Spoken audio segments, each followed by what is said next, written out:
So, Fair Play, How Competition Policy Can Drive Growth. There's a new paper just out from the Institute for Public Policy Research by George Dibb, an academic, and Tommaso Velletti, who is a former senior European Commission official. And they're both saying that the government needs to strengthen and to toughen up its approach to competition policy. And of course, this comes after that move back in January, where the government, Rachel Reeves and Johnny Reynolds, the business secretary, called in the regulators and told them that they need to do more to deregulate, to promote growth, to back business.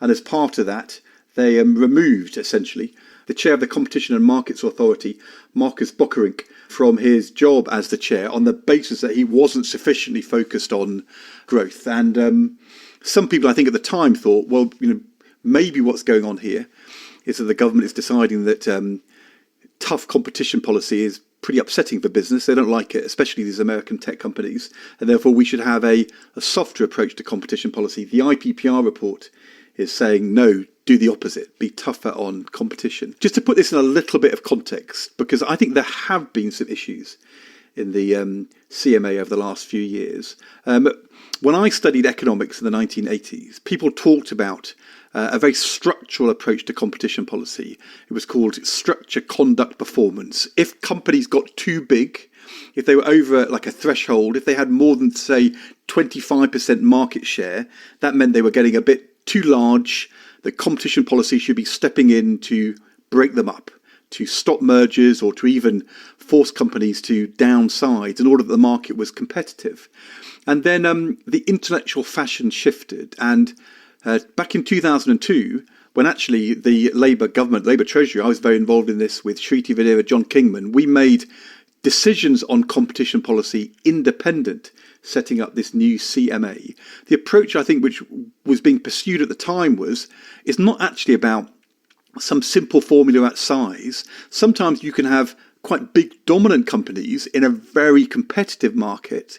Sometimes you can have what looks like lots of companies, but they're all sort of collaborating or even cartelizing. They are putting their interests collectively before the consumer, and that should be cracked down on.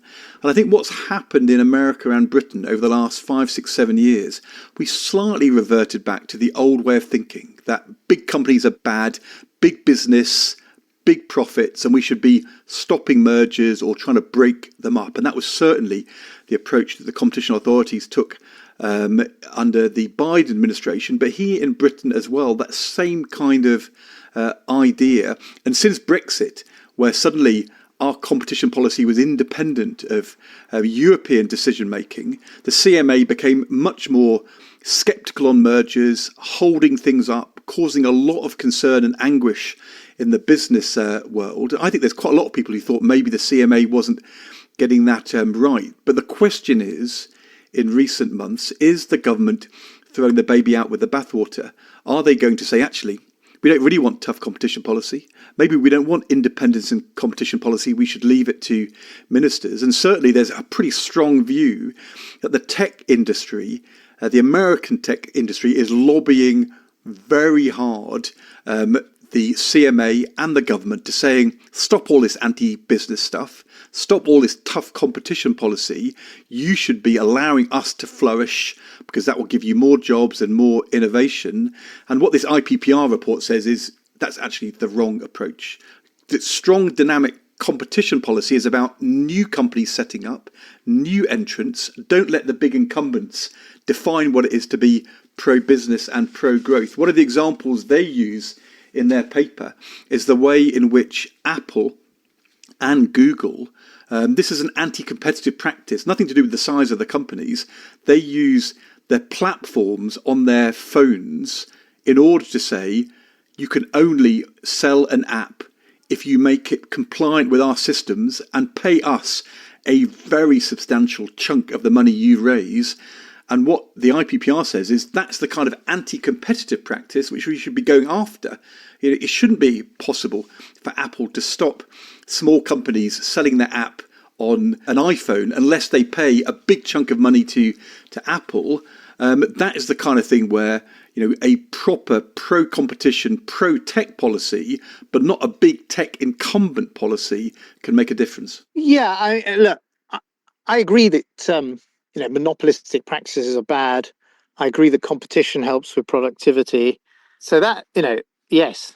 But I have to say, I thought the IPPR report was a bit muddled because on the one hand, it says there are certain sectors where you need big investment. It uses green energy as an example, where you should allow somewhat monopolistic practices. Well, I think if you were a big tech company, you would say there's a lot of investment needed at the moment into AI. Where's that coming from? I think if you were sitting in one of these big US tech companies, you'd think it's an extremely competitive environment out there. Google's breathing down Apple's neck, which is a new company that didn't exist a few years ago, has come out of nowhere to challenge Google on search. Facebook is investing in AI. So they feel they're in a battle to the death that's highly competitive. I mean, yes, okay, Apple charge a hefty 30% for using the App Store, but as a result, you have access to 2 billion customers. So if you're sitting in, I don't know, London or Leamington Spa or Glasgow or wherever it is in the country, and you suddenly come up with your app, how are you going to get it in front of people on their iPhones? I mean, Apple, yes, charge, but they're charging for distribution. They're charging for access to markets, which in a pre-digital age, you'd have to spend a lot of money on too. And ultimately, what is the UK Competition Authority going to be able to do about it? I think one of the reasons the CMA got into trouble over things like, for example, the Microsoft purchase of Activision, the gaming company, was that it started throwing its weight around globally. And it made a lot of these companies think, look, let's just bypass the UK. Let's carve out the UK from some of these developments. Let's turn off some of the AI functions we're developing for consumers elsewhere in the world. And, I just didn't, I thought the kind of overall premise, which is competition's a good thing, yeah, I agree with it. But actual solutions for dealing with big tech, for creating British or European rivals to big tech, I thought it was a bit thinner on that, to be honest. The interesting thing is a lot of these companies, big global tech companies, started small and kind of broke into new markets, and but now they're big.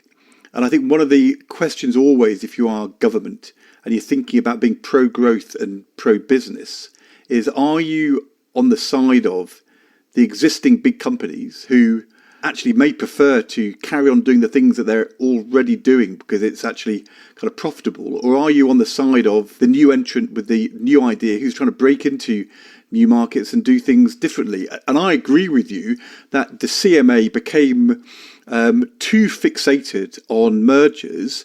And lots of people I talk to say, look, part of the problem is in the venture capital world, if you're a small company and you're succeeding and you're wanting to grow, you want to be able to sell up to one of the bigger companies. And the CMA blocks on mergers was getting in the way of British companies growing and developing and getting on.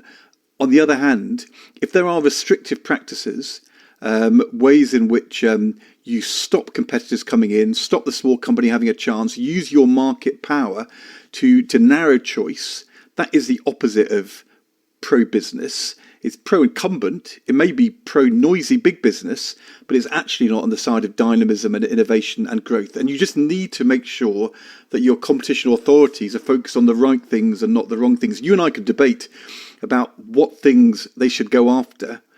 But I think a pro-incumbent competition policy, something which does what big business wants, isn't likely to be the best way to growth and dynamism. And that has been the philosophy we've had for the last 25 years. And I just don't think we should ditch it. Yes, okay. But first of all, a lot of these AI companies are not the big incumbents. They didn't exist till a couple of years ago. So even with the big US tech companies, they are feeling the heat from new arrivals. And, second, you're not creating an environment where a company in the UK market can get bigger and bigger and achieve kind of dominance in its home market. How can it ever achieve dominance internationally? And the truth is we did have, for example, DeepMind, one of the world's top AI companies that felt its only route to getting the access to the capital it needed and the markets it needed was to do a deal and get bought by Google. And so, I think it's become much more complicated in a more fractured world. It's actually where we started this podcast with Canada and Trump and so on. We don't live in a globally free market world in quite the way we did 20 years ago. And I think, it's more complicated exactly how British competition policy applies in that environment. I agree. And as I said, I think there have been some legitimate criticisms of the direction that CMA took over the last 5-7 years. I remember reading a really interesting article in the Telegraph a few years back by one of the kind of competition lawyers who called Ali Nickpay, who had actually worked in competition authorities before, warning that the post-Brexit regime going after big mergers was going to be the wrong way for Britain to go. So I'm certainly not saying they got everything right. All I'm saying is having a tough approach to anti-competitive practices, to restrictive practices, and having independence in competition decision-making rather than sucking those things back into decisions by ministers is the right way to go. And I hope that the government doesn't sacrifice the dynamic market economy on the sort of altar of being pro-incumbent. I'm sure that's not what they're going to do. I hope it's not what they're going to do. And it's definitely not what they should do.